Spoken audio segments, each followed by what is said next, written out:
Hi, my name is Mariah Robbins, and this is my research proposal on public libraries as leaders of sustainability. My research question is, what can the Daly City Public Library do to reduce their carbon footprint and become a champion for sustainability in their community? My sub-question is, what can the library do to fulfill the local government's information needs about climate change and adaptation measures?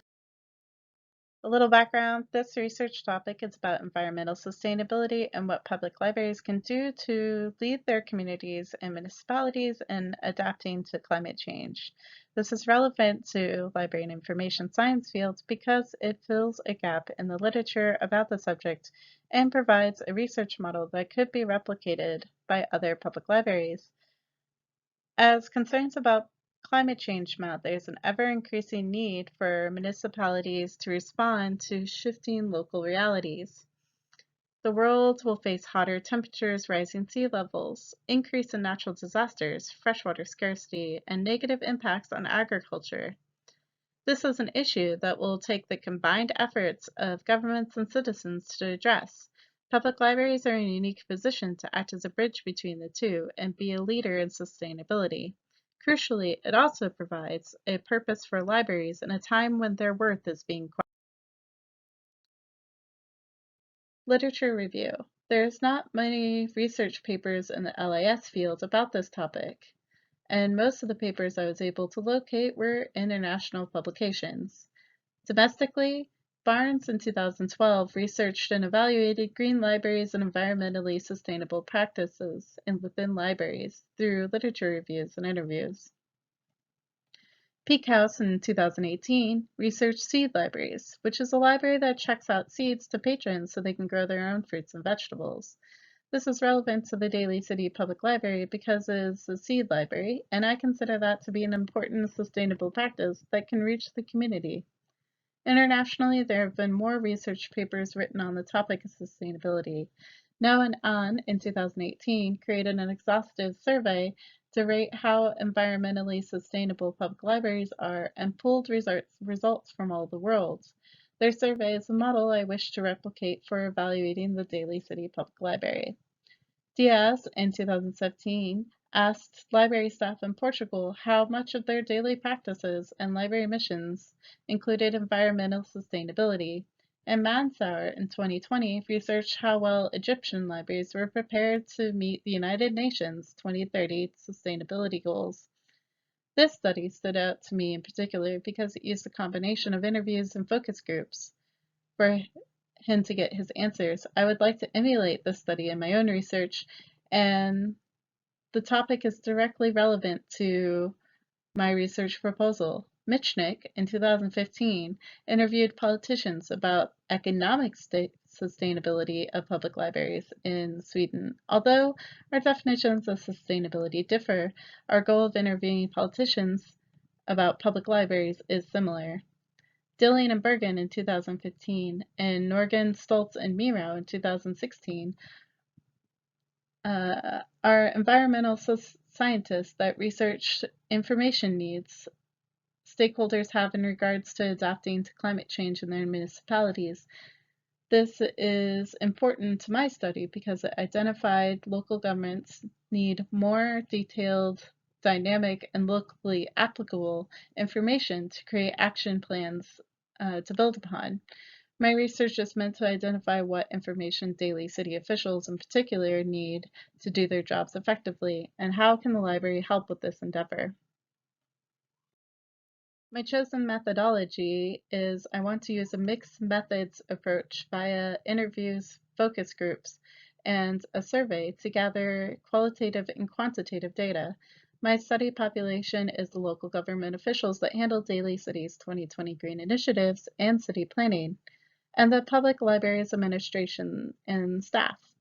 This group is not random, but it is representative of the municipality and the library. I plan to conduct individual, semi-structured, one-hour interviews with government officials and use the focus group for the library administration and staff with the help of an outside moderator who will be supplied with a guide to help keep everyone on track.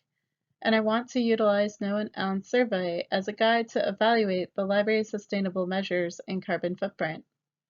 My rationale for using these methods is I don't think any one method would be capable of capturing the information required to answer my question thoroughly.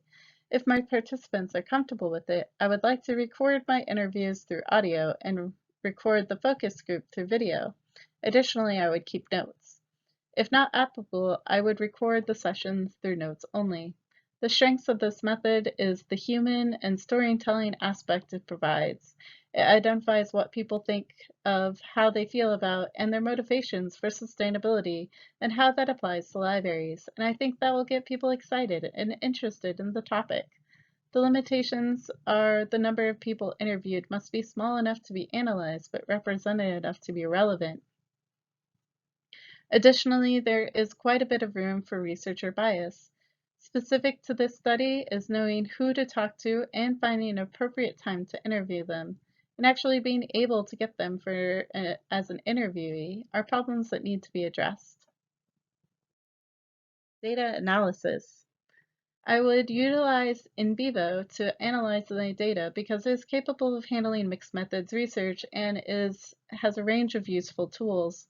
I would analyze my interviews and focus groups and transcribe the sessions myself to save money. And I would categorize, identify themes, code, and gather statistics of my results. And I would combine qualitative elements together to tell a story of stakeholders and library staff, and I would use quantitative data to identify the strengths and weaknesses of current library policies and practices in regards to sustainability. Ethical considerations. This puts the library in a vulnerable position to do something it has never done before. It forces the library into a leadership role and asks its people to handle new responsibilities. For library administration and staff, this could be negatively affect them and impact their work personally, and they might find it outside of their purview, especially in a focus group because opinions are being exchanged in the open with their peers and upper management. A possible mitigation would be to split the groups between staff and upper management to prevent this. For local government officials, it puts a spotlight on how they spend their money gathering information about environmental sustainability and identifies how committed they are to their green initiative plans. This could be potentially detrimental if the research reveals less than a rosy picture, and it could impact their public image and political goals. The limitations of this study is that it's not generalizable. It is only applicable to Daly City.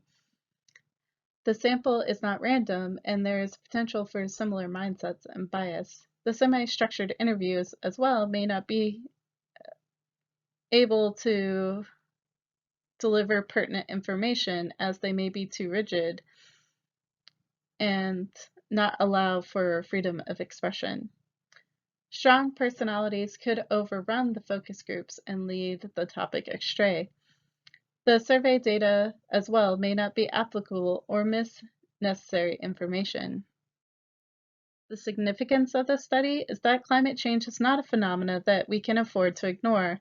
We need to act now to help our communities and municipalities handle the onslaught of destruction and distress that global warming will cause.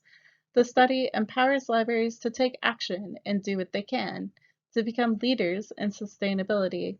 They can prove to their local governments that they are capable of assisting in this task. We are information professionals, and people are using the reference librarians less and less for information. They can find what they need on their own, so why not put our skills as librarians to use in a greater context, helping local governments gather accurate, credible, and current information will help them use services they already pay for, aka libraries, and cut costs associated with paying private companies to do so. And it will strengthen our ties in the community and show our patrons that we are more than just a house for books. We are thriving members of our society and we are here to help. This will save taxpayer money as well as reducing our carbon footprint. Thank you for watching, and I hope you enjoy your day.